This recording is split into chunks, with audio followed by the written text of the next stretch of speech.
जय Hind friends. World history हम लोगों की चल रही थी और वर्ल्ड हिस्ट्री में लास्ट लेक्चर में हम लोगों ने ये देखा कि इटली का यूनिफिकेशन, इटली का एकीकरण कैसे हुआ।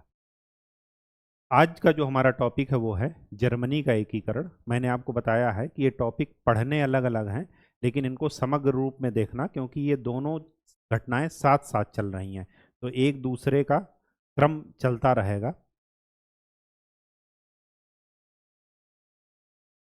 तो हेडिंग डाल लीजिए, जर्मनी का एकीकरण।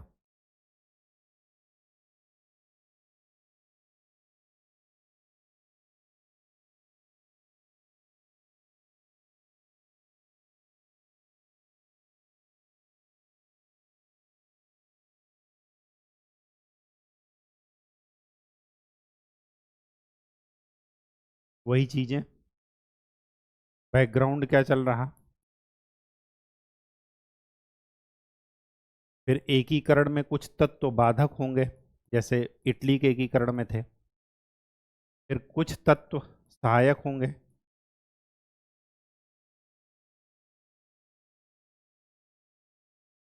फिर कितने चरणों में हुआ, चरण या प्रक्रिया। और यहीं पर आएगा बिस्मार्क की भूमिका।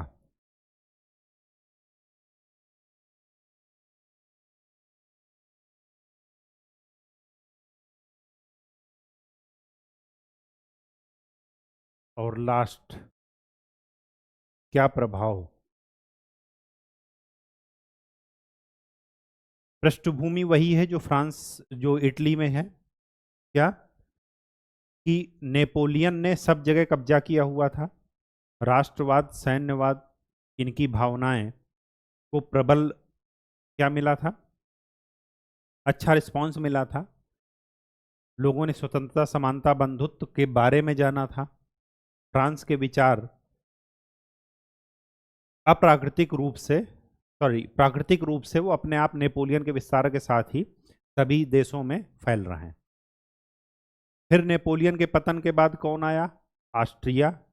वियना कांग्रेस हुई, ऑस्ट्रिया उसमें अग्रणी भूमिका निभाया मेटरनिक ने, और उसने क्या किया, हर जगह पुरातन व्यवस्था ही लागू कर दी। तो उसी पुरातन व्यवस्था से ये भी पीड़ित हैं, कौन, जर्मनी। तो पृष्ठभूमि क्या है कि नेपोलियन के पतन के बाद ऑस्ट्रिया के द्वारा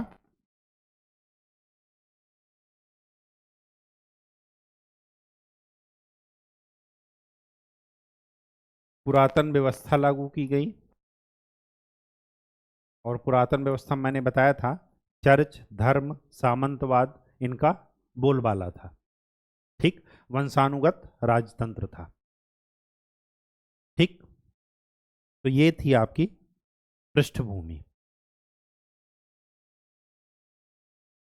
जब ऑस्ट्रिया का चांसलर मेटरनिक ये जर्मनी पहुंच रहा है,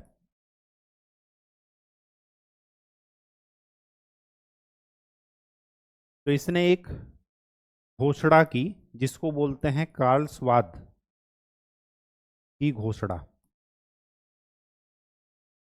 है ये यही, इस घोषणा में भी यही होगा, लेकिन स्टेटमेंट जरा आप ध्यान रखिएगा। इन्होंने क्या कहा कि स्वतंत्रता, राष्ट्रवाद, ठीक, समानता, इनके विचार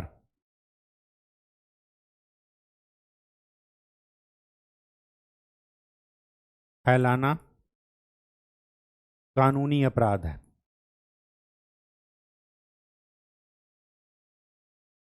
और जो भी शिक्षक, विद्यार्थी समूह इनको सपोर्ट करेगा, उसको गिरफ्तार कर लिया जाएगा। ये समूह ऐसा है कि इसको पढ़ाई के अलावा बाकी कहीं भी लगा दीजिए आप, ठीक, तो ये हमेशा उत्तेजित रहते हैं, फुल सपोर्ट करेंगे आपका, बस पढ़ाई इनको करने को मत कहिए। तो ये सब क्या है? ये जो कार्लसवाद की घोषणा है ये क्या बता रही है कि ये जो नए विचार डेवलप हो रहे हैं नेपोलियन के विस्तार के कारण, इनका क्या किया जा रहा है, दमन किया जा रहा है, और सब जगह राजतंत्र, धर्म, चर्च और सामंतवाद को ही बढ़ावा दिया जा रहा है। अच्छा, इसी परिप्रेक्ष्य में कुछ देख लेते हैं बाधक तत्व कि जर्मनी के एकीकरण में बाधक तत्व कौन कौन से थे।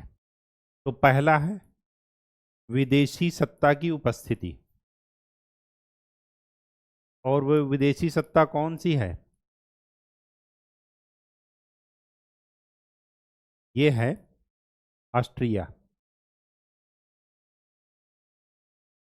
मैंने आपको बताया है कि ऑस्ट्रिया ने ही इटली और जर्मनी को वियना कांग्रेस में क्या किया था, उस पर अधिकार किया था उनके क्षेत्रों पर। तो विदेशी सत्ता की उपस्थिति पहले से मौजूद है।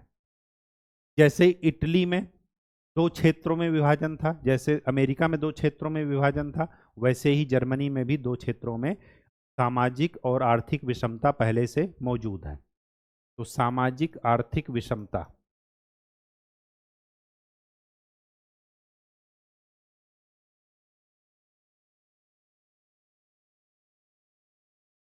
सामाजिक आर्थिक विषमता में वही चीज, उत्तरी क्षेत्र औद्योगिक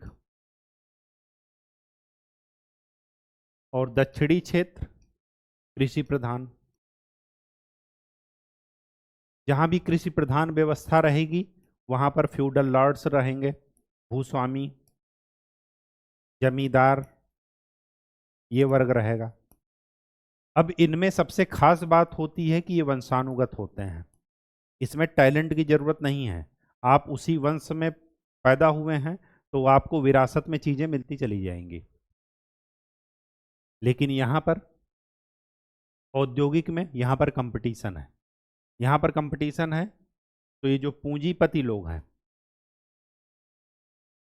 आज उद्योग अच्छा चल रहा है, हो सकता है कि हमारा जो अगली पीढ़ी आए वो उतने अच्छे तरीके से उस उद्योग को टैकल ना कर पाए, या कोई वो दूसरा बिजनेस सोचे ये बंद कर दे। तो यहाँ पर वंशानुगत वाला मामला नहीं होता। क्यों? क्योंकि ये चल संपत्ति हैं और ये हैं अचल, भूमि वही है जहाँ रही है।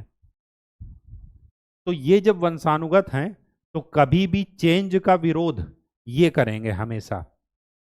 कोई भी चीज अगर यहाँ पर यूनिफिकेशन हो रहा है, ये चाह रहे हैं कि पूरे जर्मनी को एक करके एक नई व्यवस्था लागू की जाए, तो उसका विरोध कौन करेगा? हमेशा ये वाला वर्ग, दक्षिण वाला, जैसे अमेरिका में किया, जैसे फ्रांस में किया, जैसे इटली में किया।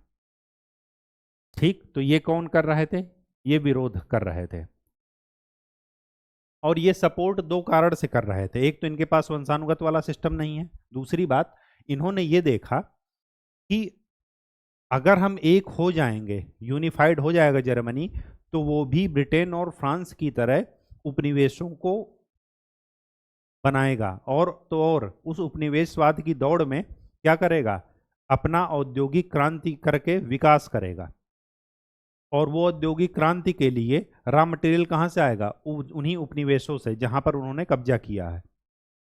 उनको मार्केट कहाँ से मिलेगा? वही उपनिवेश जहां पर वो उन्होंने कब्जा किया है, वहीं पर वो तैयार माल बेचेंगे। तो ये हमेशा, क्योंकि ये फ्रांस और इंग्लैंड को देख चुका था, खास करके फ्रांस नहीं इंग्लैंड को, कि इन्होंने क्या किया है कि उपनिवेशवाद की दौड़ में सबसे आगे हैं। फ्रांस, वो इंग्लैंड हुआ, पुर्तगाल हुआ, डच हुए, स्पेन, ये सारे। तो ये हमेशा क्या कर रहे थे कि इस एकीकरण के पक्ष में थे, और ये हमेशा एकीकरण के विरोध में।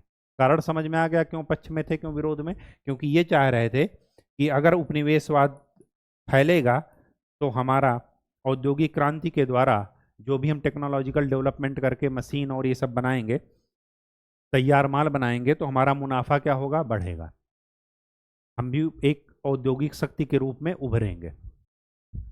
ये थे बाधक तत्व। तीसरी बात,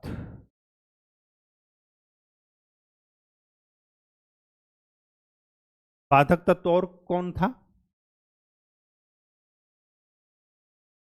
सैन्य दृष्टि से कमजोर।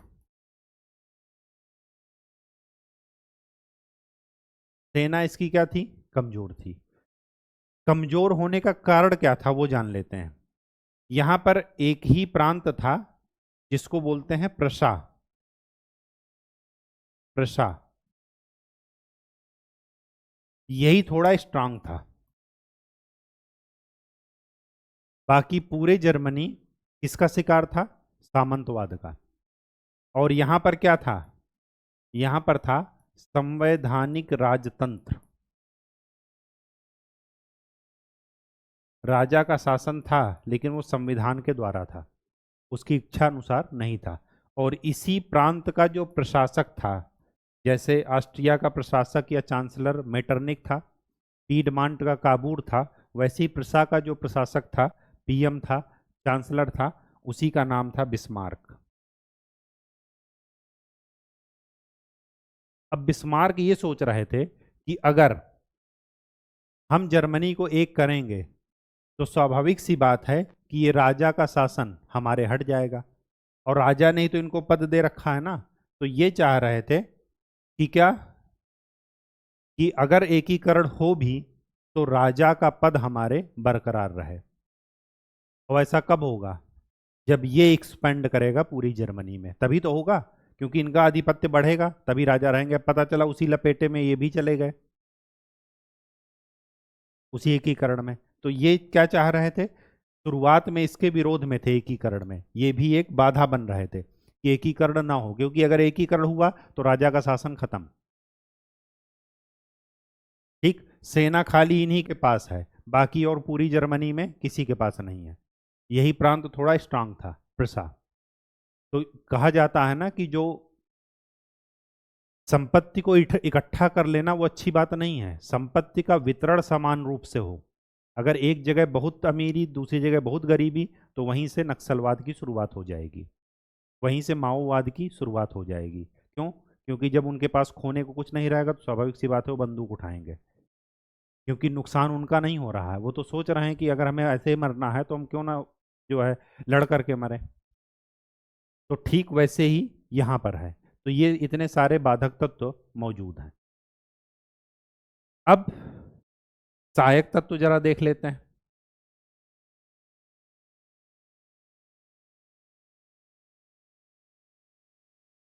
सहायक तत्व में वही चीज, नेपोलियन की भूमिका,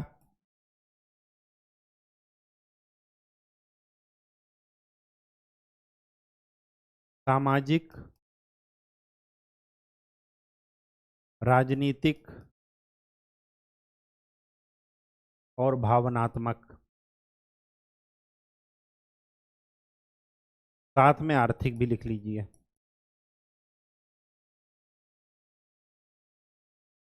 सबसे पहले लोगों के मन में भावना जागनी चाहिए कि हम एक हैं और हमें एक होना है, हम अलग अलग नहीं हैं। तो नेपोलियन जब आया तो भावनात्मक रूप से लोग एक हो गए नेपोलियन के शासनकाल। क्यों? क्योंकि पीड़ित सभी थे। नेपोलियन उनके लिए क्या थी? एक विदेशी सत्ता थी। सामाजिक राजनीतिक क्यों? एक समान उन्होंने कानून लगाए सभी जगह पर। जब एक समय समान कानून लग गया, यूनिफॉर्म जो लॉ है वो लग गया, तो स्वाभाविक सी बात है कि लोगों में भेदभाव रहेगा ही नहीं। जब सभी को एक ही कानून के द्वारा दंडित और पुरस्कृत किया जाएगा तो किस बात का भेदभाव? आर्थिक, सभी जगह एक ही कर लगाए, एक समान दृष्टि से। ऐसा ना हो कि यहाँ पर अलग कर है, दूसरी जगह अलग कर है, तीसरी जगह अलग कर है, ऐसा कुछ नहीं है। तो ये सब एकीकरण नेपोलियन के कारण पहले से ही मौजूद था। ठीक है। दूसरी बात, कोयला एवं लोहा। कोयला एवं लोहा के लिए यहां पर ध्यान में रखिएगा कि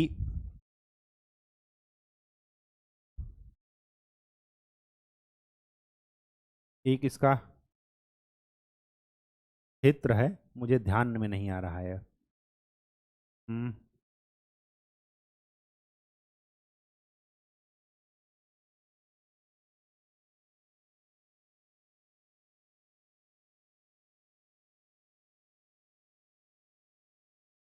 राइन नदी का क्षेत्र है, ये मुझे ध्यान में नहीं आ रहा है, तो यहाँ पर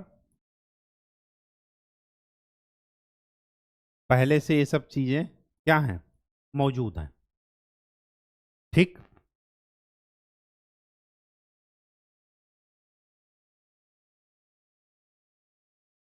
और क्या हो सकता है, कोयला एवं लोहा हो गया, और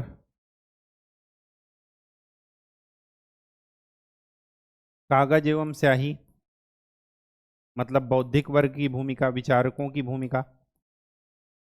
तो इसमें एक विचारक का नाम याद रखिएगा, हीगल।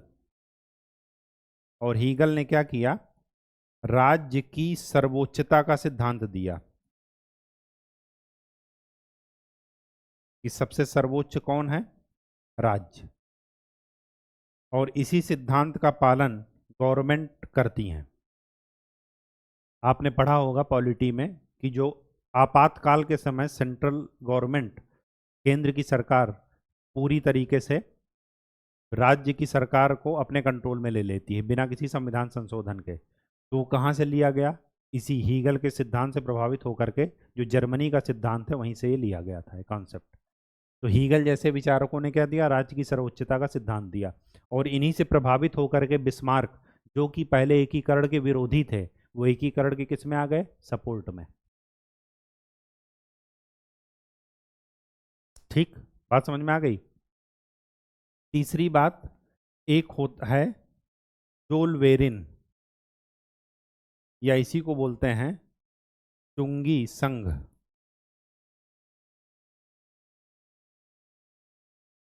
इसने क्या किया, एक समान कर लगा करके आर्थिक विषमता को खत्म कर दिया। आर्थिक विषमता समाप्त। अब पूरे जर्मनी में एक ही कर लगा हुआ है आर्थिक उत्पादनों पर। ठीक, ये वर्ड याद रखिएगा, जोलवेरिन। ठीक, चुंगी संघ, एक जैसे फिक्की बॉडी बना दिए, कहाँ पर, इंडिया में। और फिर वो जो है क्या कर रही है, इंडस्ट्री को रेगुलेट कर रही है। ठीक, इंडस्ट्री के हित को वहां पर देखा जा रहा है, वो बॉडी इंडस्ट्री के हित को गवर्नमेंट के सामने रख रही है। तो वही चीज यहाँ पर है। जोलबेरी ने एक संघ बन गया, चुंगी संघ। उसमें से क्या किया गया, एक समान चुंगी करें, मतलब आर्थिक दरें वो लगाई गई वस्तुओं पर, उत्पादन के साधनों पर। ठीक। तो ब्रेड का अगर एक रेट प्रसा में है तो वही बाकी प्रांतों में भी है। ठीक। भावनात्मक एकीकरण मैंने आपको पहले ही बता दिया है। तो ये सारे सहायक तत्व जर्मनी में पहले से ही मौजूद हैं। अब जब ये सारे सहायक तत्व पहले से मौजूद हैं, तो अब बढ़ते हैं कि एकीकरण की प्रक्रिया क्या है। एकीकरण की चरण।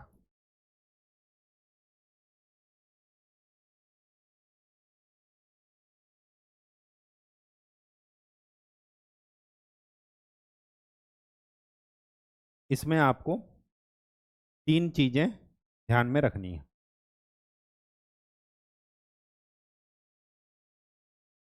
एक तो है डेनमार्क से युद्ध।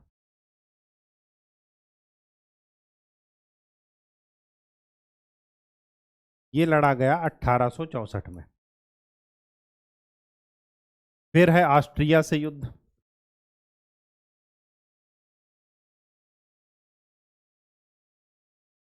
4 साल बाद 1868। और फिर है फ्रांस से युद्ध।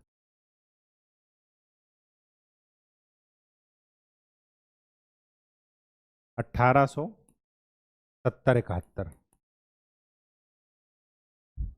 ठीक। डेनमार्क से युद्ध में, डेनमार्क से युद्ध के पहले माहौल क्या बना वो देखिए। तो पहला, डेनमार्क से युद्ध।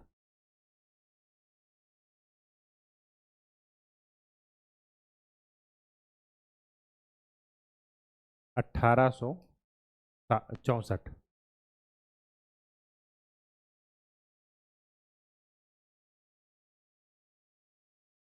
यहां पर क्या हुआ,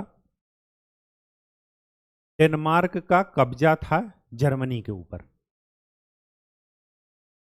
ठीक, जर्मनी के प्रांतों में क्या था? कब्जा। जैसे वहां पर इटली में था, अलग अलग शक्तियों का। अब डेनमार्क से किस मुद्दे पर युद्ध लड़ा गया? तो दो प्रांत थे, एक था प्लेस्विग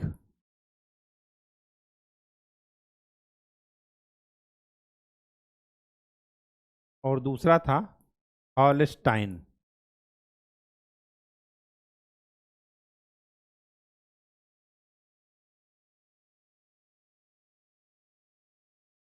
प्लेस्विग में जर्मन के साथ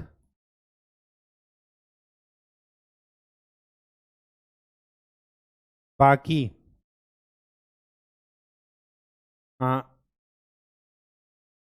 लोग भी रहते थे। मतलब ये जर्मन बहुल था ये प्रांत। ठीक, लेकिन बाकी लोग भी रहते थे और ये पूर्णतः जर्मन लोग यहां पर रहते थे। इस प्रांत के लिए युद्ध हुआ, किससे? डेनमार्क से। लेकिन उसके पहले बिस्मार्क ने क्या किया था वो जान लेते हैं। ऑस्ट्रिया का कब्जा पहले से ही था जर्मनी के ऊपर, मैक्सिमम क्षेत्रों पर। अब यहां पर क्या हुआ? बिस्मार्क ऑस्ट्रिया से मिले।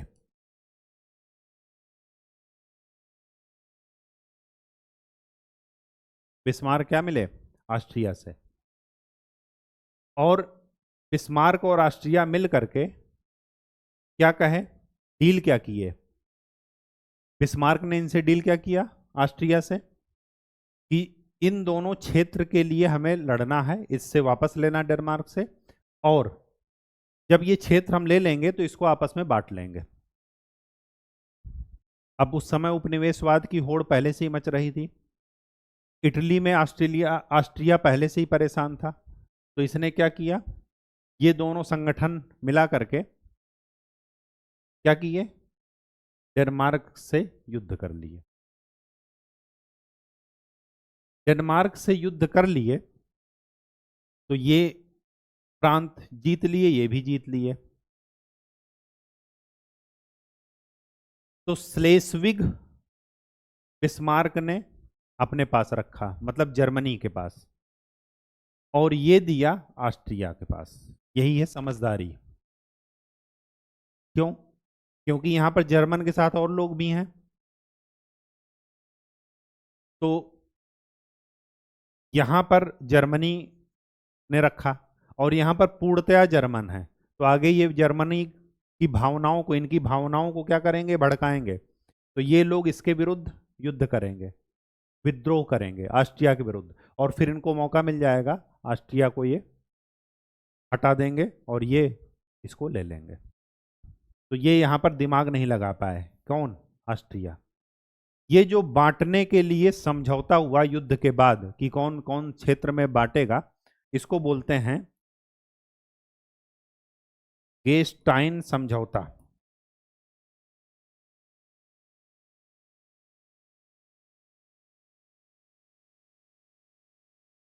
गेस्टाइन समझौता के द्वारा ये मिला जर्मनी को, मतलब बिस्मार्क, और ये मिला ऑस्ट्रिया को। इसमें समस्या क्या है, समझ में आ गई आपको बात? भविष्य में इनकी भावनाओं को भड़काया जाएगा, ये ऑस्ट्रिया के विरुद्ध विद्रोह करेंगे और जर्मनी को मौका मिलेगा कि नहीं, जर्मन लोग को हम पीड़ा नहीं देख सकते, और फिर हम क्या करेंगे? ऑस्ट्रिया के विरुद्ध युद्ध कर देंगे। इसके बीच में एक टॉपिक और छूट गया, जरा उसका बैकग्राउंड देख लेते हैं पहले। देखिए, हाँ, प्रक्रिया प्रक्रिया शुरू करने से पहले, जर्मनी के एकीकरण के चरण शुरू करने से पहले जरा माहौल देख लेते हैं क्या है। ये आपको पता है कि ये जो है कौन कौन से बाधक तत्व पहले से हैं? अब बिस्मार्क ने यहां पर सोचा, जब वो हीगल का चिंतन पढ़ा कि राज्य की सर्वोच्चता का सिद्धांत, तो बिस्मार्क ने यहां पर सोचा ये कि इतनी सारी बाधाएं तो पहले से ही मजबूत हैं और इसमें केवल और केवल जो भूमिका निभा सकते हैं वो केवल और केवल प्रशा जो राज्य है जर्मनी का, वही इसके एकीकरण में भूमिका निभा सकता है। अब भूमिका तो निभा सकता है, लेकिन जब बिस्मार्क ने ये देखा कि क्या हम किसी विदेशी सत्ता से हेल्प ले सकते हैं, जैसे काबूर ने सोचा था इटली में, तो बिस्मार्क को ये पता चला कि हेल्प लेंगे तो किससे लेंगे। फ्रांस इनके पड़ोस में है, किसके? जर्मनी के। तो फ्रांस कभी नहीं चाहेगा कि हमारे बगल में एक शक्तिशाली राष्ट्र पैदा हो, क्योंकि एकीकरण से क्या होगा, उसकी पावर बढ़ेगी, शक्तिशाली बनेगा जर्मनी। तो यहां पर जरा देख लेते हैं कि बिस्मार्क की सोच।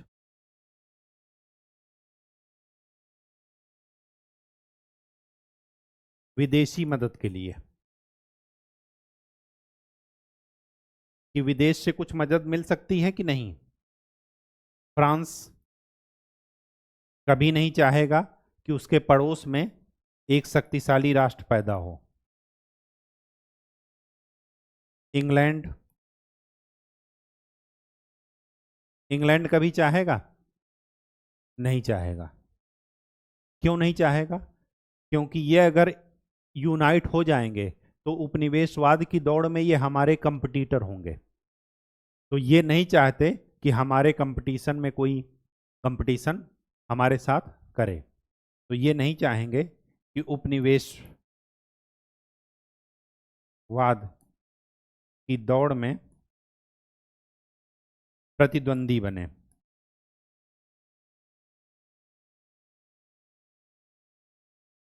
ऑस्ट्रिया, इनका तो कब्जा ही है, ये क्यों चाहेंगे। रूस, ये दूर है।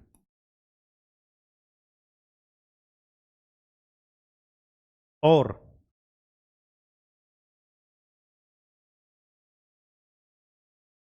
बिस्मार्क ने क्या किया,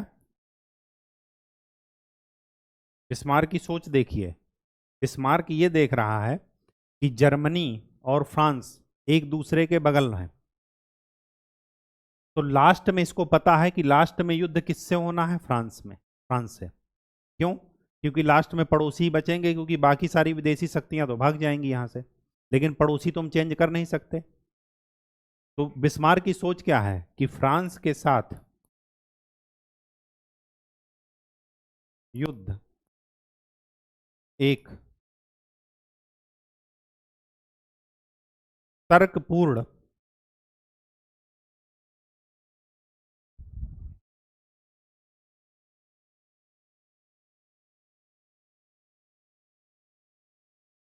संगत है। युद्ध के बिना एकीकरण नहीं हो सकता।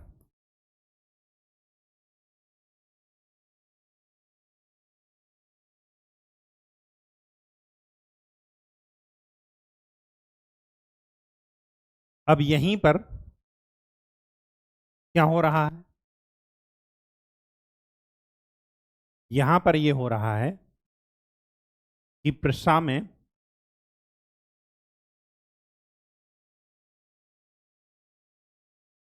शासक हैं, उनका नाम है विलियम कैसर।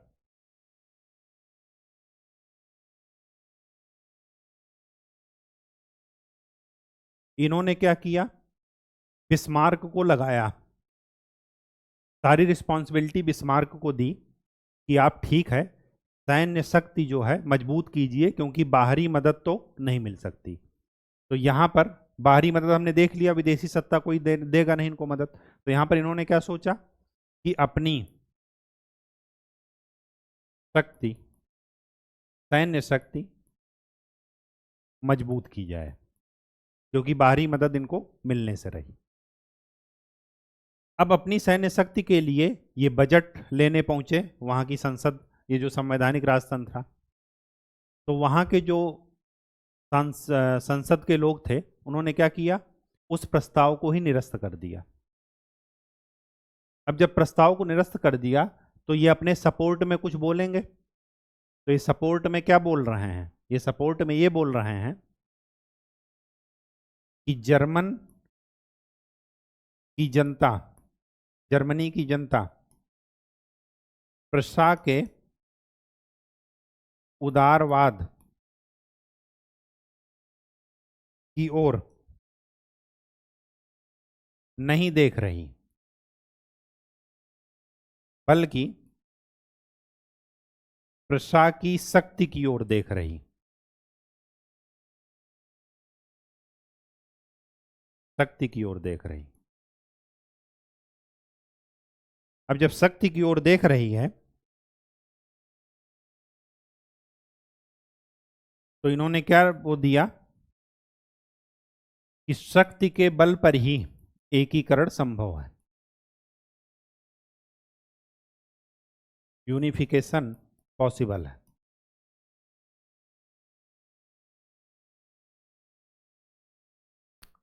ये थोड़ा बैकग्राउंड था और इसी के बेसिस पर बिस्मार्क की एक पॉलिसी आई जिसको बोलते हैं रक्त एवं लौह की नीति, policy of blood and iron.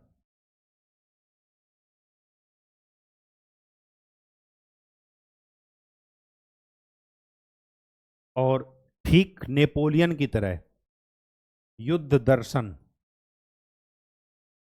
ही एकीकरण का एकमात्र साधन है।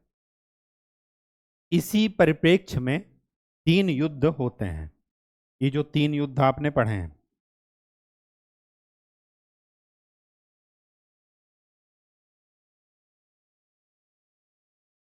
कौन कौन से?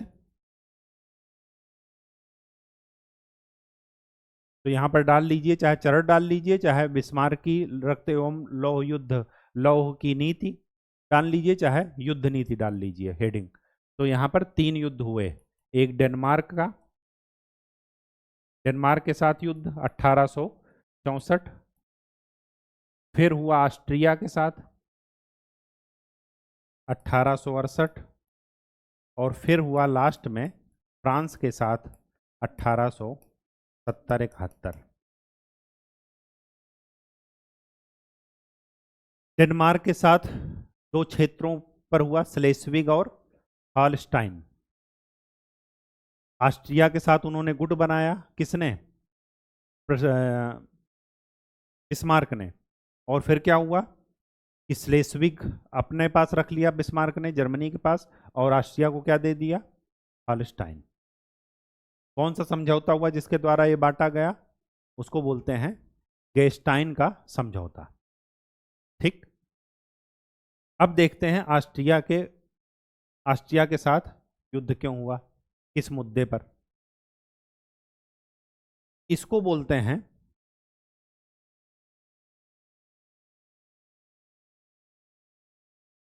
सेडोवा का युद्ध।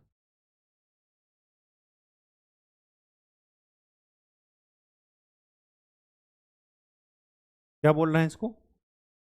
सेडोवा का युद्ध।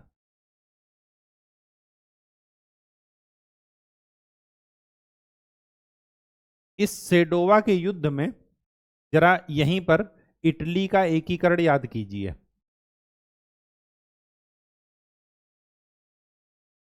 इटली का एकीकरण 5 चरणों में हुआ था। 1850 से पूर्व तो उनका मेजनी का आदर्श था। फिर 1850 से 1859, फिर 1859 से 60, फिर 1860 से 66, और फिर 1866 से 70-71 तक। ये जो मैंने आपको बताया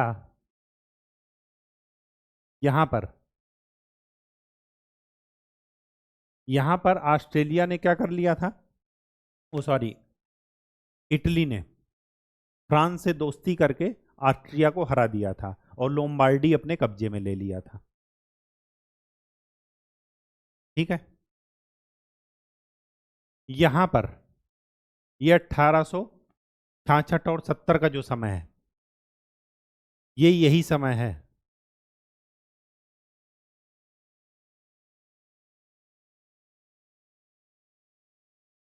तो यहां पर कौन साथ आया ऑस्ट्रिया के विरुद्ध? यहां पर ऑस्ट्रिया के विरुद्ध साथ जो आए वो आए जर्मन प्लस फ्रांस। इन दोनों ने मिल करके ऑस्ट्रिया को हरा दिया, जिसको क्या नाम देते हैं? सेडोवा का युद्ध। अब बिस्मार्क की एक पॉलिसी थी। बिस्मार्क की पॉलिसी ये थी, ये रक्त एवं लौह वाली पॉलिसी जो थी, उसमें इन्होंने क्या गेम खेलते थे ये सुनिए। कि शत्रु को सबसे पहले मित्र विहीन करो। मित्र विहीन का मतलब कि कोई भी उसके दोस्त उसके साथ ना आए और उसको आर्थिक रूप से कमजोर कर दो। कहानी समझ में आई? तो इनके और जो मित्र हैं वो इनके मित्र कौन थे? फ्रांस, इंग्लैंड से कोई मतलब ही नहीं, और थे रशियन, रूस। तो फ्रांस और रूस को कैसे इनसे दूर किया, यही जो है बिस्मार्क की पॉलिसी को देख करके नतमस्तक होने का मन करता है उनके आगे। अब वो क्या पॉलिसी लगाया, क्या दिमाग लगाया, ये देखिए। रूस को तो ये कहा कि आप जरा वो क्रीमिया युद्ध वाला मैटर याद कर लीजिए। उस समय ऑस्ट्रिया किसके पक्ष में था? टर्की के पक्ष में, तुर्की जिसको आप बोलते हैं। तो रूस ने कहा हाँ बात तो सही है। तो रूस ने कहा कि ठीक है, जब आप इस पर आक्रमण करेंगे तो हम कुछ नहीं बोलेंगे। फ्रांस क्यों आए साथ में? फ्रांस साथ में इस वजह से आए क्योंकि उनको ये लगा, फ्रांस में अभी भी वही है नेपोलियन थर्ड जो इटली में थे, इटली वाला ध्यान रखिएगा मैटर। फ्रांस को ये लगा कि ये दोनों लड़ेंगे और युद्ध एक दिन में तो खत्म नहीं होगा, ये लंबा चलेगा, और जब लंबा चलेगा तो ये मदद के लिए हमारे पास आएंगे कि हमसे दोस्ती कियो, जरा कुछ मदद दो। अब ये जब मदद लेने के लिए आएंगे तब हम इनसे बार्गेनिंग करेंगे। बार्गेनिंग करेंगे मतलब इनका जो राइनलैंड वाला क्षेत्र है जहां पर लोहा एवं कोयला है, उसको हम इनसे ले लेंगे। फ्रांस ये सोच रहा है। तो फ्रांस को क्यों ये अपने साथ मिलाए? कि अगर हम इस पर जो है वो करेंगे, आक्रमण करेंगे या इसको बाहर निकालेंगे, तो हम आपको भी कुछ ना कुछ देंगे उपहार स्वरूप। और ये किस लिए लगे हैं कि उपहार स्वरूप तो छोड़ दो, जब आप हारोगे ना तो हम आपसे आपका ही क्षेत्र ले लेंगे। इनके मन में ये है, फ्रांस के मन में। तो ये दोनों साथ आ गए। इंग्लैंड, मैंने आपको बताया है कि जब तक उनके आर्थिक हित न प्रभावित हों, वो यूरोप के क्षेत्रीय मुद्दों पर उनका कोई इंटरेस्ट नहीं होता। वो यूरोप की राजनीति से बाहर ही बाहर खेला कर रहे हैं। तो मित्र विहीन कैसे किए, समझ में आ गया। अब वही मुद्दा उठाए, कौन सा? हॉलस्टाइन वाला। ऑस्ट्रिया के वहां पर लोगों को भड़काए और उन्होंने ऑस्ट्रिया के विरुद्ध क्या कर दिया? विद्रोह कर दिया। जब ऑस्ट्रिया के विरुद्ध विद्रोह कर दिए, जर्मन और फ्रांस पहले से ही उन विद्रोहियों के सपोर्ट में है, ऑस्ट्रिया यहां पर अकेले पड़ गया। और जब ऑस्ट्रिया अकेले पड़ा तो क्या होगा? यहीं पर ऑस्ट्रिया वहां से आएगा क्या? इटली से, वेनेसिया और वहां पर रोम, वहां पर इनका अधिकार है। तो ये वहां से अपनी सेनाएं बुलाएंगे। तो उधर से इटली आजाद हुआ। जब इटली आजाद हुआ तो अच्छा, इटली में जो काबूर थे उनको भी इन्होंने कहा था, जो विक्टर एमेनुअल थे वहां के शासक, कि जो है कि आप मत बीच में आइएगा, क्योंकि आप उधर यूनिफिकेशन कर रहे हैं, हम इधर कर रहे हैं, तो दोनों के हित आपस में क्या कर रहे हैं, टकरा नहीं रहे हैं, सपोर्ट कर रहे हैं एक दूसरे के। तो इटली को पहले से ही अलग कर दिए थे कि जब हम इनको इधर बुलाएं उस समय आप क्या कर लीजिएगा, जब ये जो है इनकी विद्रोह होगा, ये सेना वहां से बुलाएंगे, उस समय आप इटली का क्या कर लीजिएगा, यूनिफिकेशन, उस समय आप इटली पर पूरे क्षेत्र पर कब्जा कर लीजिएगा। तो इस वाले युद्ध में ऑस्ट्रिया के हाथ से इटली भी गया, और साथ में क्या हुआ, जर्मनी भी यूनिफिकेशन के एक स्टेप और आगे बढ़ा, मतलब और क्षेत्रों पर बिस्मार्क का क्या किया, कब्जा किया।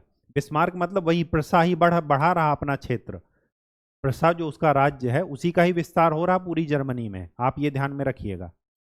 तो इस सेडोवा के युद्ध में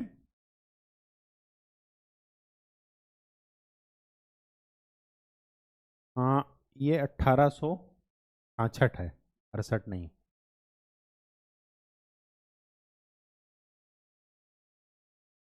सेडोवा के युद्ध में प्राग की संधि हुई।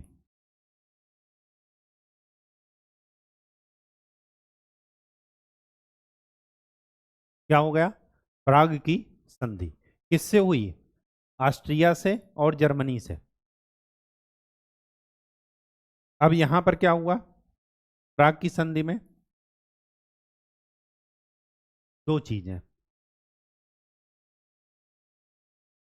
जर्मनी के एकीकृत क्षेत्रों को ऑस्ट्रिया ने मान्यता दी।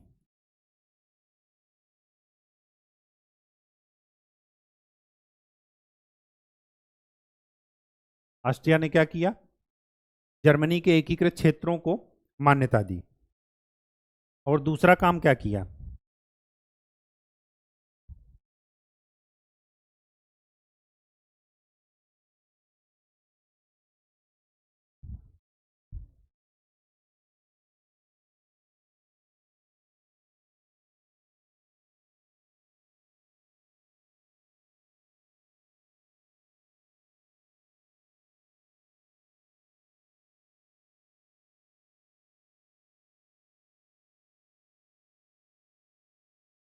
युद्ध का हर्जाना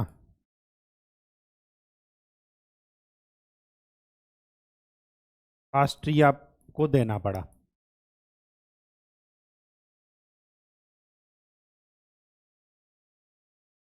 ऑस्ट्रिया पर लगाया, लेकिन ये केवल किस लिए था, डराने के लिए, सांकेतिक रूप से था।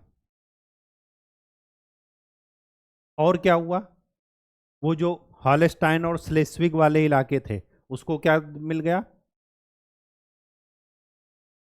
हॉलस्टाइन एंड स्लेस्विग तो पहले से ही था, तो हॉलस्टाइन प्रसा को दे दिया गया, प्रसा को दे दिया गया। और क्या हुआ यहीं पर, आपको पता है कि जब ये ऑस्ट्रिया इटली से चले आएंगे तो इटली का क्या हो जाएगा, एकीकरण हो जाएगा, यूनिफिकेशन, तो इटली एक नए राष्ट्र के रूप में जन्म ले लेगा। ठीक, इसी प्राग की संधि। अब इससे कौन आहत हुआ, जो आहत हुए वो ये हुए, यहाँ के समाचार पत्र, यहाँ के लोगों ने अपने राजा की क्या कर दी, निंदा करना शुरू कर दी कि गए थे सपोर्ट करने और आपको तो कुछ मिला नहीं। अब स्वाभाविक सी बात है कि जब ये जीत जाएंगे, इन्होंने इनको वादा किया था कि हम कुछ देंगे, लेकिन इन्होंने क्या कर दिया, वादे से मुकर गए। बिस्मार्क क्या किए, फ्रांस को कुछ देने से मना कर दिए। अब यहां पर फ्रांस के राजा को अपनी बेइज्जती महसूस हो, और ये उस बेइज्जती का बदला लेने के लिए आतुर है, आवेश में है, और आवेश में कोई भी काम नहीं करना है। तीन चीज तो बिल्कुल नहीं करना है, ना तो लड़ाई, ना किसी को कुछ देना है, ना किसी से कुछ लेना है, और ना पढ़ाई, ना लड़ाई, ना पढ़ाई, और ना पूजा पाठ। ये तीन काम कभी भी जोश में नहीं करना है, शांत मन से करना है। अब ये लड़ाई करने के लिए आतुर हैं, अपना बदला लेने के लिए आतुर हैं। क्यों? क्योंकि जैसा इन्होंने सोचा था वैसा हुआ नहीं। और तो और ये क्या कर दिए, अपने बात से मुकर गए कि हम आपको कुछ देंगे, क्योंकि सारा कुछ क्षेत्र जो ऑस्ट्रिया के कब्जे में था वो उसका क्या कर लिए, प्रसा ने या जर्मनी ने अपने उसमें ही मिला लिया, इनको तो कुछ दिया नहीं। अब इसी परिप्रेक्ष्य में तीसरा युद्ध होता है, फ्रांस के साथ युद्ध।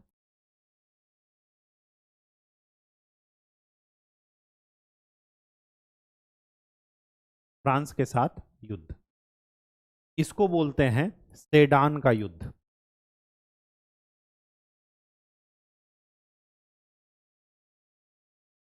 1870।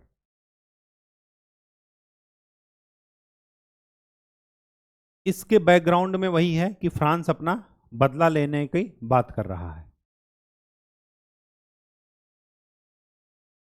ठीक है। अब यहां पर इसके पहले और क्या हुआ वो जरा देखते हैं। जब फ्रांस और जर्मनी, जर्मनी मतलब अभी आप वही समझिएगा कि उसका राज्य प्रसा, प्रसा का ही विस्तार हो रहा है। फ्रांस ने अपना एक दूत भेजा यहां पर बातचीत करने के लिए कि युद्ध में क्या रणनीति होगी, वही जो आप सेडोवा का युद्ध बोल रहे हैं, मतलब उसके बाद का कि हाँ जी आप बताइए क्या, अब आप युद्ध जीत गए, अब आप क्या हमें दे रहे हैं। तो जर्मनी ने जब मना कर दिया प्रसा ने, तो बिस्मार्क ने क्या किया,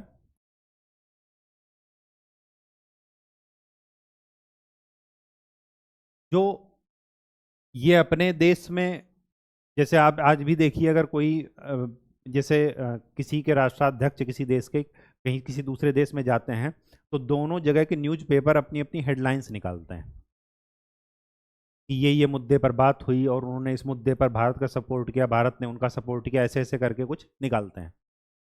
तो यहां पर क्या हुआ, बिस्मार्क ने चालाकी करके उस मुद्दे की जो मिनट्स ऑफ मीटिंग थी उसको बदल दिया।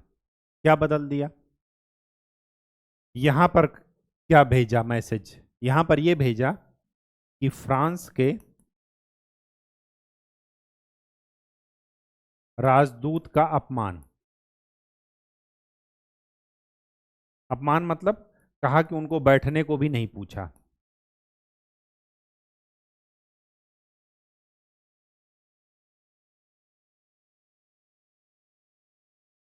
और यहां इनको, यहां पर क्या हेडलाइंस मिनट्स ऑफ मीटिंग में इनका क्या कहा कि राजा का अपमान, अपमान किया किसने, फ्रांस के राजदूत ने। ठीक।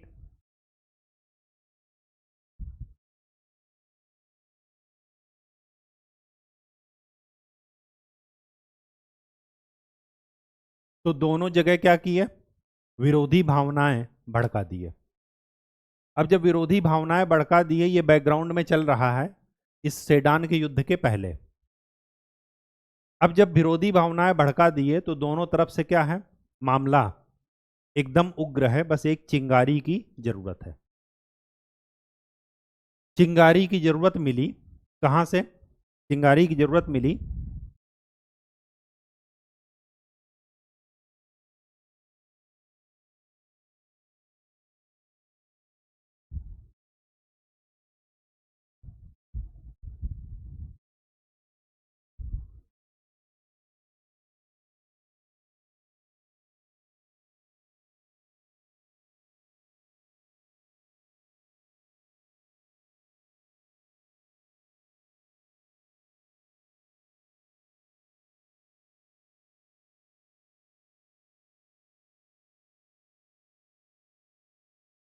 चिंगारी की जरूरत कहां से मिली वो देखते हैं।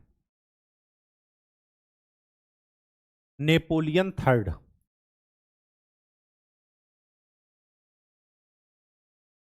हालैंड से लग्जमबर्ग एक कंट्री है का क्षेत्र गुप्त तरीके से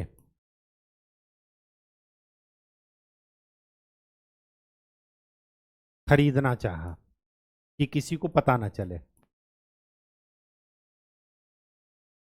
और यहीं पर क्या हुआ कि बिस्मार्क ने यह योजना, प्लान डिस्क्लोज कर दिया, लोगों के सामने ला दिया। तो ये हो नहीं पाया।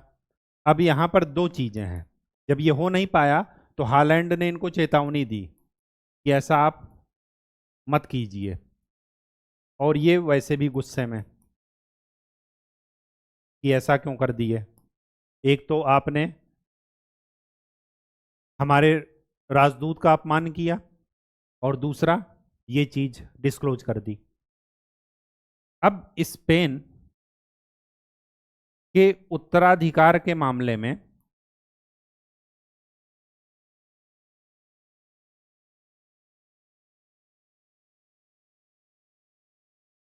उत्तराधिकार का मामला स्पेन, लेकिन दोनों लोग ये सोच रहे हैं कि हमारे कठपुतली, मतलब जो हमारे संरक्षण में रहे या जो हमारी बात माने, वैसा राजा स्पेन पर बैठना चाहिए। तो स्पेन के उत्तराधिकार के मामले में दोनों लोग आमने सामने, फ्रांस और प्रशा या जर्मन, ये दोनों क्या हैं, आमने सामने। और यहीं पर क्या हुआ, यहीं पर हुआ सेडान का युद्ध। ऑस्ट्रिया से हुआ सेडोवा का युद्ध, और यहां पर फ्रांस से क्या हुआ, सेडान का युद्ध 1870। मैंने आपको बताया बिस्मार्क की पॉलिसी क्या है कि युद्ध शुरू करने से पहले शत्रु को मित्रविहीन कर दो और आर्थिक रूप से कमजोर कर दो। मित्रविहीन कैसे करेंगे? फ्रांस के सपोर्ट में कौन आना चाहेगा? रसिया अगर आना चाहेगा, रूस, तो उसको वही याद दिलाएंगे। कौन? क्रीमिया वाला मैटर, कि क्रीमिया में देख रहे हो तुम्हारे साथ इन्होंने क्या किया, तो रूस वैसे भी नहीं आएगा। ऑस्ट्रिया और फ्रांस में पहले से ही लड़ाई है, क्योंकि एक युद्ध हो चुका है, सेडोवा का युद्ध, उसमें फ्रांस और ऑस्ट्रिया एक दूसरे के दुश्मन हैं। इटली को वैसे भी नहीं आना, वो नए नए वो हैं, आज़ाद हुए हैं। इंग्लैंड को कोई रुचि नहीं है जब तक कि उनके आर्थिक हित डिस्टर्ब ना हो। वो कहते हैं कि जब आप लोग आपस में लड़ लो और उसके बाद हमें बताना, जब व्यापार करना हो, जब चीज़ें चाहिए हो, तब हमें बताना। ठीक। तो इस तरीके से सेडान का युद्ध हुआ किसके किसके बीच में? जर्मनी का जो प्रशा राज्य था वो उसके बीच में, और फ्रांस के बीच में। और यहाँ पर संधि हुई जिसको बोलते हैं फ्रैंकफर्ट की संधि। बहुत इंपॉर्टेंट, विश्व इतिहास की ऐसी घटना कि इसका असर सेकेंड वर्ल्ड वार तक जाएगा। ठीक। फ्रैंकफर्ट की संधि में क्या हुआ ये देखिए। फ्रांस जर्मनी के राइनलैंड को सोच रहे थे कि हम ले लेंगे अगर जर्मनी कमजोर हो जाएगा तो, और जर्मनी ने क्या किया, फ्रांस के लोहा एवं कोयला से संपन्न क्षेत्र, जिसको आप एल्सेस लॉरेन बोलते हैं, उसको उन्होंने ले लिया। तो यहां पर लिख लीजिए कि फ्रांस का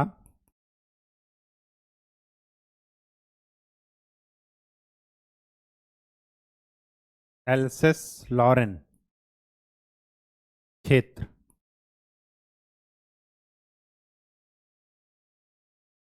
जर्मनी ने ले लिया, और यहीं से जर्मनी और फ्रांस के बीच में दुश्मनी शुरू हो जाएगी इसी क्षेत्र के कारण। ये क्षेत्र क्या है? मिनरल से रिच है, आयरन एंड कोल से रिच है। ठीक। दूसरी बात, फ्रांस पर 20 करोड़ का जुर्माना, युद्ध जुर्माना लगाया गया। ठीक है, ये इस संधि की विशेष, और ये संधि हुई कहाँ? ये संधि हुई थी वर्साय के महल में। मैंने आपको बताया है कि वर्साय का महल फ्रांस में है, और कहा जाता है कि वर्साय के महल में फ्रांस ने क्रांति करने के बाद अपना राज तिलक किया था, और वहीं पर उसके साथ क्या हो गया? उसका राज तिलक उतार दिया गया। ये देखिए कितनी शर्मनाक संधि हो रही है। अब यहीं से बिस्मार्क को सब लोग फॉलो करेंगे, क्या कि कूटनीतिक स्तर पर बिस्मार्क के बारे में कहा जाता है कि वो 5 गेंदों से खेलता था, 2 गेंदें हाथ में रहती थी और 3 हवा में।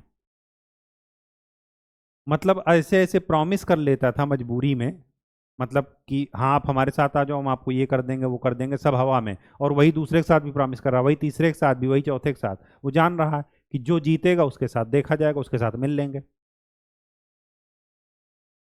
आर्थिक रूप से कमजोर करो शत्रु को, और दूसरा शत्रु को मित्र विहीन कर दो। तो यहीं से क्या होगा? कूटनीतिक स्तर बढ़ेगा, सैन्यवाद, राष्ट्रवाद और ये जो गुप्त तरीके से गुट बनाना, ये सब बढ़ेंगे, और इसी का परिणाम होगा प्रथम विश्व युद्ध। इसी का परिणाम होगा इटली में मुसोलिनी, और जर्मनी में नाजीवाद, हिटलर। और फिर वो कहाँ ले जाएंगे वर्ल्ड को? सेकेंड वर्ल्ड वार में। तो अगर आपसे पूछा जाए, देखिए इसमें यहाँ पर 3 क्वेश्चन पूछे जाते हैं जनरली। एक तो ये पूछा जाता है कि क्रीमिया के कीचड़ से इटली का निर्माण हुआ, ऐसे स्टेटमेंट दे देगा। तो स्वाभाविक सी बात है कि क्रीमिया के युद्ध के बाद जो परिणाम आया, जो बैठक हो रही थी, उसी में क्या हुआ? काबूर ने, ये आपको इटली वाले में बताना भूल गए थे लेकिन सुन लीजिए यहाँ पर, कि काबूर ने उस इटली के प्रश्न को क्या बना दिया? अंतर्राष्ट्रीय मुद्दा। जैसे जैसे संयुक्त राष्ट्र संघ की बैठक चल रही है और पाकिस्तान बार बार कहे कि वहाँ कश्मीर में देखो क्या हो रहा, उसकी बात को कोई नहीं ध्यान दे रहा। फिर बीच में कुछ और मुद्दा चल रहा, देखो यार कश्मीर में क्या हो रहा है। तो जब इतनी बार बार बार कोई बीच में उठकर बोलेगा, स्वाभाविक सी बात है कि एक बार उसका ध्यान, लोगों का ध्यान उस पर जाएगा, और कहेंगे चलो पहले इस सब मुद्दे को छोड़कर पहले इन्हीं का मुद्दा डिस्कस कर लेते हैं। ठीक वही हाल काबूर ने किया था जब क्रीमिया युद्ध के बाद मीटिंग हो रही थी पेरिस के महल में।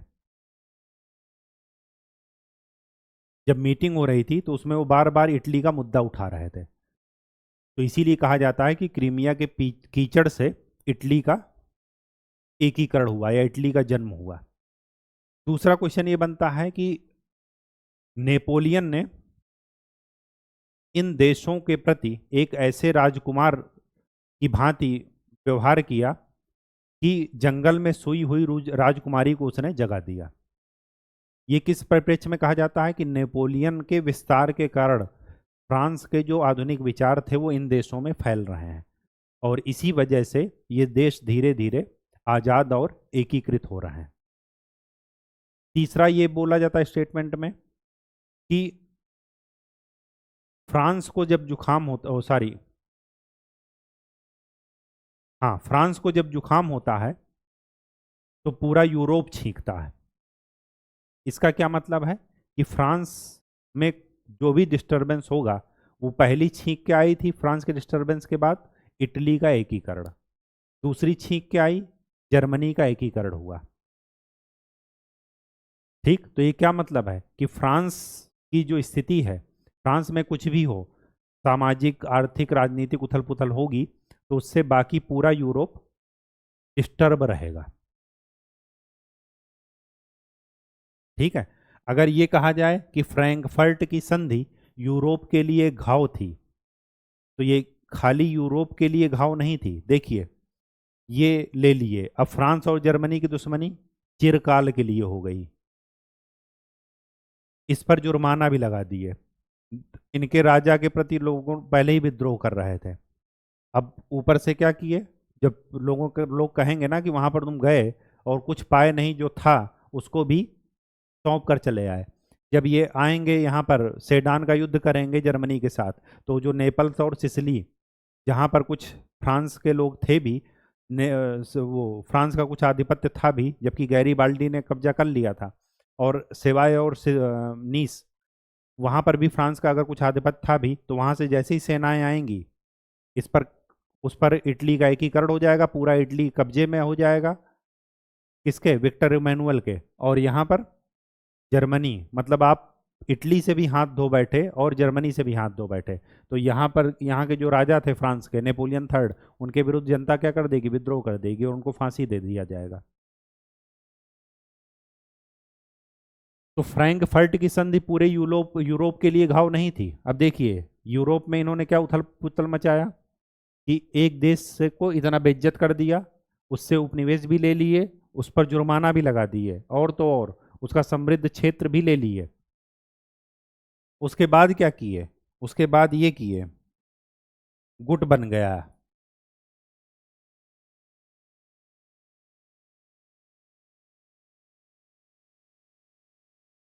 गुट कौन कौन बनाएगा, फ्रांस,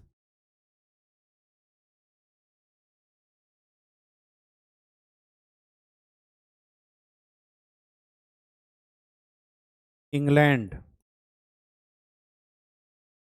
रूस, ये एक गुट में हो जाएंगे। और दूसरे गुट में कौन हो जाएगा, जर्मनी, इटली और ऑस्ट्रिया।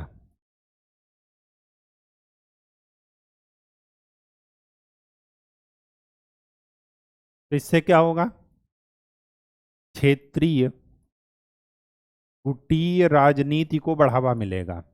ये जो हिडन संगठन लोग बना लेते हैं, वही है ये, संधि कर लेते हैं। उस संधि का कितना जो है महत्व है, ये देख रहे हैं, पूरे यूरोप का नक्शा बदल कर रख दिए।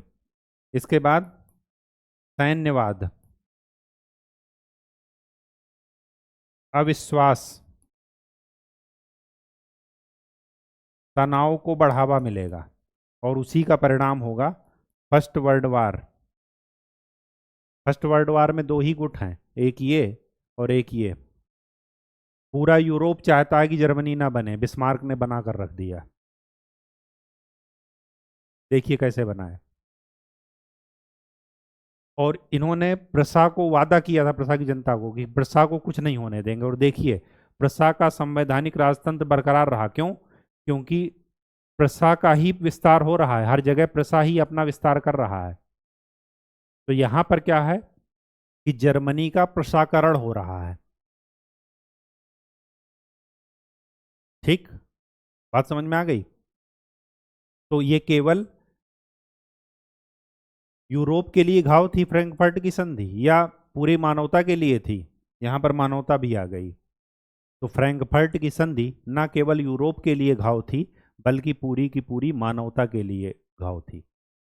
अब जर्मनी भी क्या करेगा, आज देखिए जर्मनी ऑटोमोबाइल के क्षेत्र में मर्सिडीज चलाने की सबकी इच्छा है, ऑटोमोबाइल में इनका कोई मुकाबला नहीं है। जर्मन्स क्या करते हैं, लोग मात्र या राष्ट्रभक्ति की बात क्या करते हैं, मातृ के रूप में करते हैं, भारत माता, वो पितृ की बात करते हैं।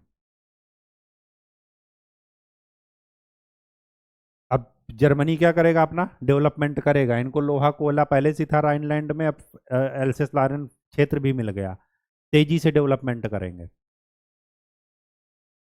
फिर ये भी क्या करेंगे, उपनिवेशवाद की होड़ में लग जाएंगे। ठीक है, नेक्स्ट, लास्ट टॉपिक, फ्रांस और जर्मनी की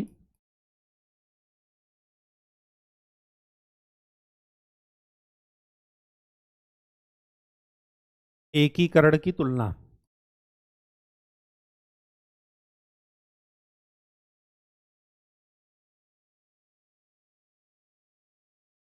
पहले देख लेते हैं समानता। दोनों में क्या समानता थी? समानता क्या थी? कि दोनों पर विदेशी शक्ति का आधिपत्य था, ये समानता थी। दोनों के एकीकरण में बाधक तत्व थे, सामाजिक आर्थिक विषमता थी।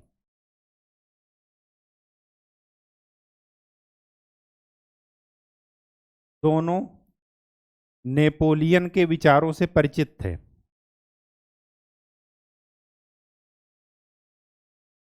नेपोलियन का योगदान दोनों के साथ था। दोनों में विचारकों की भूमिका थी, एक में हीगल और एक में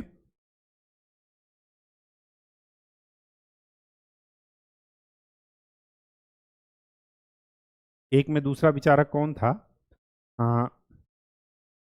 रासोटी। ठीक, विचारकों की भूमिका थी। लोहा एवं कोयला की भूमिका थी दोनों में।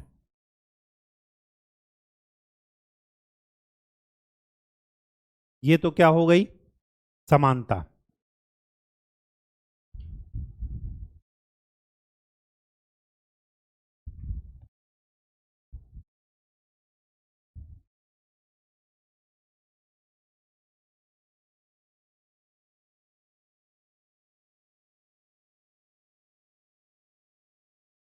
और क्या थी?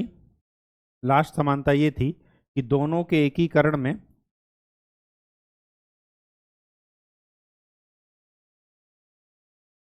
वहां के शक्तिशाली राज्यों ने भूमिका निभाई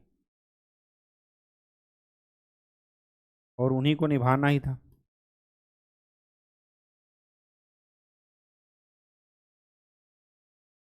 ठीक, ये तो थी क्या? समानता। असमानता ज्यादा इंपॉर्टेंट है। असमानता जरा देखते हैं। दो कॉलम बना लीजिएगा, इटली और जर्मनी। पहली बात यह है कि इटली ने क्या किया? यहां पर विदेशी मदद इनको मिली।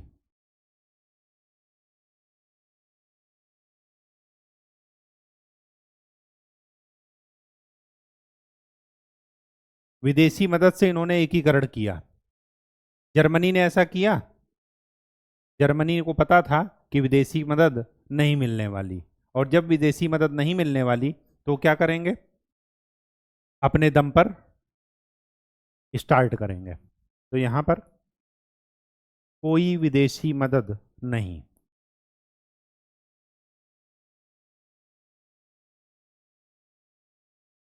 कोई विदेशी मदद नहीं। इन दोनों का एकीकरण साथ साथ चल रहा है, इसी वजह से कंपेयर जरा इंपॉर्टेंट हो जाता है। यहां पर क्या है? जो काबूर है, जो गैरीबाल्डी है, जो मेजनी है, ये सब क्या कर रहे हैं? अपने को पहले इटली का निवासी बताते हैं, उसके बाद अपने क्षेत्रों या राज्यों का नाम लेते हैं। लेकिन यहां पर बिस्मार्क पहले अपने को प्रसा का नागरिक बताता है, उसके बाद जर्मनी की बात करता है। ठीक, तो यहां पर क्या है कि पहले इटली का नागरिक, फिर राज्य की बात करते हैं। कौन? विचारक लोग, चाहे वो गैरीबाल्डी हो, चाहे मैजिनी हो, चाहे काबूर हो। लेकिन यहां पर क्या है? बिस्मार्क पहले प्रशा का नागरिक कहता है अपने आप को, बाद में जर्मनी का।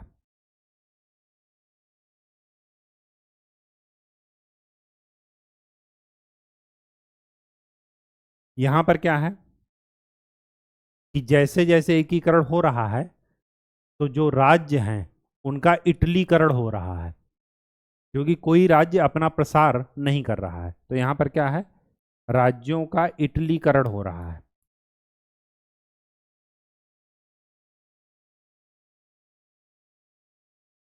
और यहां पर जर्मनी का प्रसाकरण हो रहा है, क्योंकि प्रसा ही मजबूती के साथ प्रसार कर रहा है।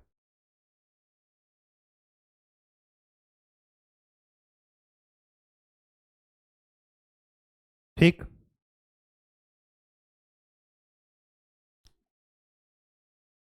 यहां पर कूटनीतिक उदारवादी दृष्टिकोण अपनाया गया।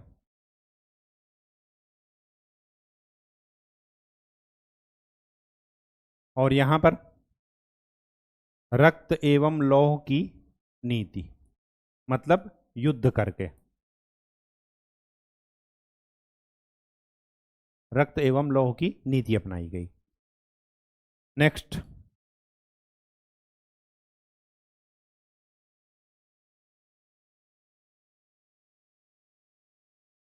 एकीकरण का प्रभाव।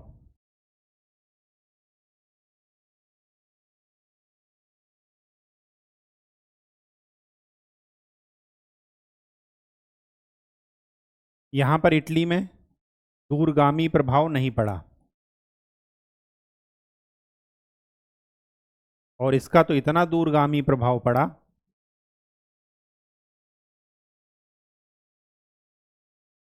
कि first and second world war तक हो गए।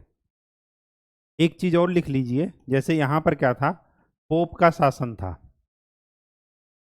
क्योंकि रोम था, और यहां पर पोप के शासन की अनुपस्थिति थी। पोप के शासन की अनुपस्थिति।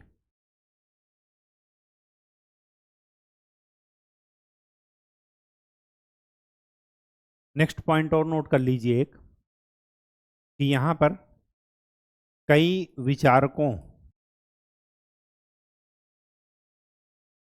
दृष्टिकोण का योगदान, विचारकों की बजाय विचारधारा यहां पर लिखिए, विचारधारा,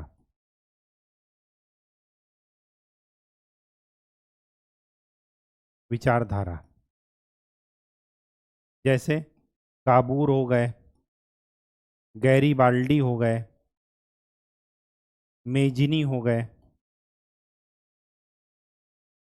लेकिन यहां पर ओनली बिस्मार्क, यहां पर और कोई दूसरा नहीं है, और यहां पर एक ही नीति, लौह एवं रक्त की नीति, और कोई विचारधारा है ही नहीं, क्योंकि उन्हें पता है कि सब कुछ युद्ध से ही होगा। एट्थ, यहां पर क्या हो रहा है, नीचे से एकीकरण करके पूरा राष्ट्र बन रहा है, और यहां पर एकीकरण ऊपर से हो रहा। ऊपर से मतलब एक राजनीतिक सत्ता है, वही छोटे छोटे लोगों को अपने अंदर समाहित कर रही है। लेकिन यहां पर क्या है, कई छोटे छोटे लोग मिलकर के एक राष्ट्र बना रहे हैं। तो ये है दोनों में अंतर। ठीक है।